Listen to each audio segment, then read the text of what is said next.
Ito ang latest chika mga masang. Dari Pangilinan na iyak sa tanong ng Marites. What if one day Bel Mariano stopped loving you?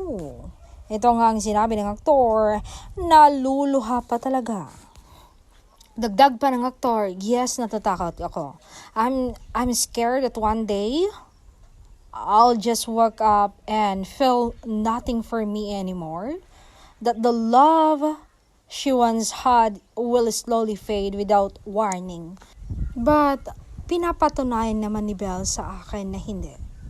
Hindi niya ako iiwan. I never want to lose what we have. Yun lang ang hinihiling ko.